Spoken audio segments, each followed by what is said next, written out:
anak-anakku semuanya dengan keadaan saya bahagia dan tentunya semangat dalam rangka mengikuti pelajaran PPKN di hari ini. Nah, sebelum kita mulai pembelajaran di hari ini, ada yang tidak berangkat hari ini? Siapa? Siapa? Agung Budi. Kenapa itu? Jadi kita doakan bersama-sama, semoga Agung ya bisa cepat sembuh, cepat sehat, bisa kembali bersama dengan kita semua. Karena emang cuacanya di hari ini emang sangat drastis, kondisinya tak menentu semuanya, banyak sekali ya sakit. Jadi kalau kita jaga semuanya. Oke, sudah siap mengikuti pembelajaran dari ini? Ya. Sebelum kita mulai, marilah kita berdoa bersama-sama supaya nanti dalam pembelajarannya kita diberikan kemudahan dan kelancaran serta ilmu yang bermanfaat bagi kita semua. Berdoa.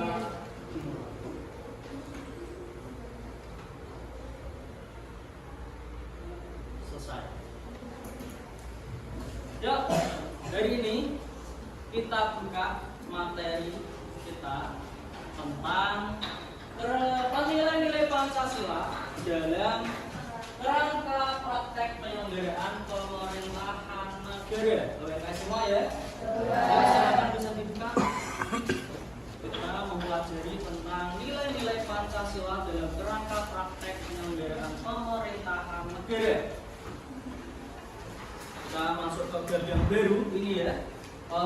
Pada nilai-nilai Pancasila dalam kerangka praktek penyelenggaraan pemerintahan negara diharapkan mempunyai tujuan dengan mempelajari ini mempunyai tujuan yaitu bisa mensyukuri nilai Pancasila dalam penyelenggaraan pemerintahan negara. Kemudian siswa bisa menunjukkan sikap gotong royong dan bisa menganalisis tentang nilai-nilai Pancasila yang diamalkan di dalam kehidupan kita sehari-hari. Dan berbicara tentang nilai-nilai Pancasila dalam kerangka penyelenggaraan pemerintahan negara, nantinya kita akan menemui 3 materi yang harus kita selesaikan bersama.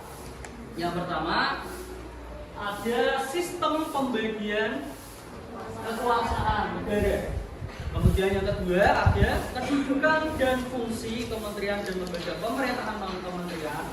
Kemudian yang ketiga ada nilai-nilai Pancasila dalam penyelenggaraan pemerintahan negara. Jadi ada 3 bab atau 3 materi yang harus kita pelajari di bab tentang nilai Pancasila dalam rangka praktek penyelenggaraan pemerintahan negara. Kita masuk di materi yang pertama, yaitu tentang sistem pembagian kekuasaan negara. Berbicara tentang sistem pembagian kekuasaan negara, ini berarti kita akan berbicara tentang sistem pemerintahan. Pemerintahan mana? Pemerintahan negara Republik Indonesia.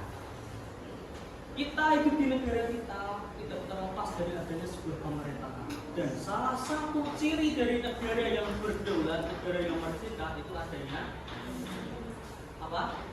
Pemerintahan. Syarat berdirinya negara berdaulat ada berapa kemarin? Ya? Ada berapa? Ada 4. Apa saja kemarin? Adanya rakyat, kemudian adanya wilayah, kemudian adanya pemerintahan, dan yang keempat adanya pengakuan dari negara. Lupa semuanya. Lupa ya, gak belajar. Ingat ini. Nah, kemudian tentang sistem pemerintahan negara. Kita semua hidup di negara Indonesia. Tentunya harus mengetahui tentang sistem pemerintahan kita. Kemudian apa itu sistem pemerintahan? Nah, ini. Yang dimaksud dengan sistem pemerintahan adalah cara pemerintah dalam mengatur semua yang berkaitan dengan pemerintahan. Dan sistem ini berfungsi untuk menjaga kestabilan pemerintahan politik, pertahanan, ekonomi, dan lain sebagainya. Sehingga kita perlu mempelajari tentang kekuasaan negara Republik Indonesia yang berkaitan dengan adanya sistem pemerintahan.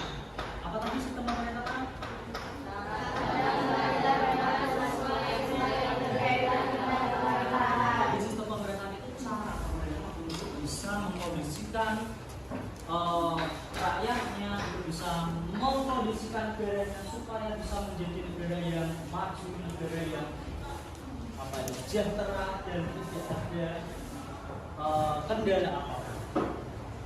Berbicara tentang kekuasaan dan sistem pemerintahan, pasti kita semua mendengar tentang kekuasaan. Apa itu yang dimaksud dengan kekuasaan? Ada yang tahu, tunjuk tangan. Siapa namanya Mas Faiz? Saya juga. Apa yang dimaksud dengan kekuasaan?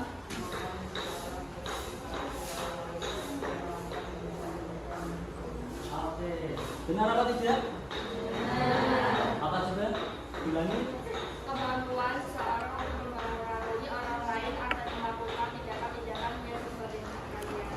Itulah yang dimaksud dengan kekuasaan. Jadi kekuasaan itu kemampuan seseorang untuk bisa mempengaruhi orang lain supaya bisa mentaati apa yang sudah diperintahkannya. Dan itu kita pelajari di dalam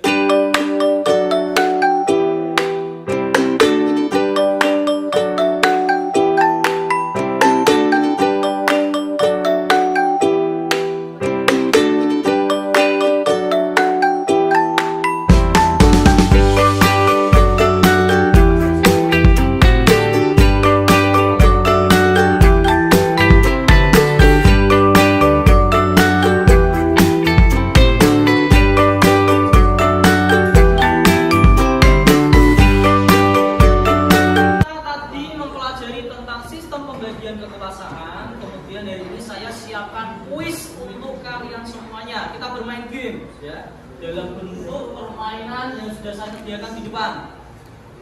HP-nya disiapkan semuanya, kemudian masuk ke kuisis, ya kan? Kemudian ditulis kodenya itu. Nah, kemudian nanti masuk sudah saya siapkan beberapa soal. Nah, nanti di situ silakan kalian bisa kerjakan dan nilai tertinggi nanti saya tampilkan di sini sudah bisa menjadi peringkat 1. Nah, yuk, sudah bisa semua? Yuk silakan.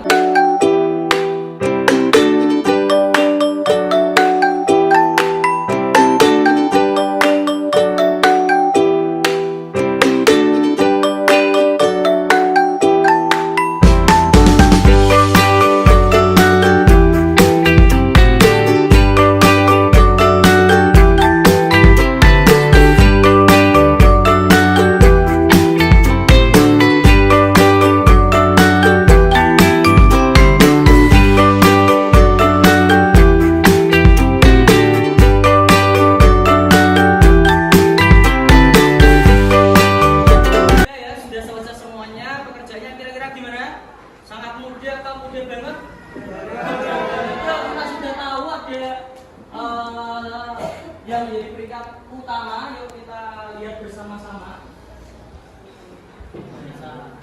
Nah ini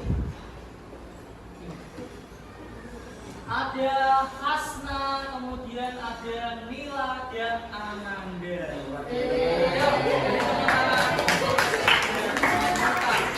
Hasna mana tadi?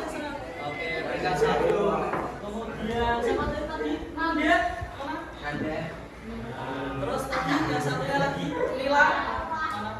Nah ini ya yang menjadi peringkat di permainan kita hari ini. Ternyata itu itu pembelajaran kita hari ini mengenai tentang sistem pembagian kekuasaan. Jadi kita lebih enak belajar dengan menggunakan permainan ya, bisa lebih menantang, apalagi ditampilkan adanya papan skornya. Nah, ternyata yang menang adalah Hasna. Nah, besok lagi kita tampilkan lagi dengan permainan yang baru lagi.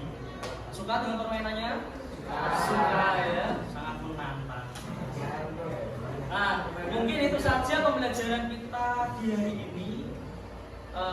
Mungkin ada yang bisa memberikan kesimpulan tentang pembelajaran hari ini. Siapa yang bisa langsungkan? Ya, Bapak ambil bukunya.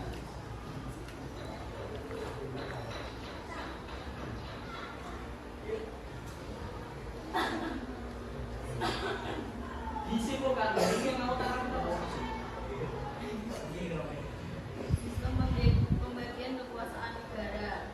Kekuasaan adalah kemampuan seseorang untuk mempengaruhi orang lain agar melakukan tindakan-tindakan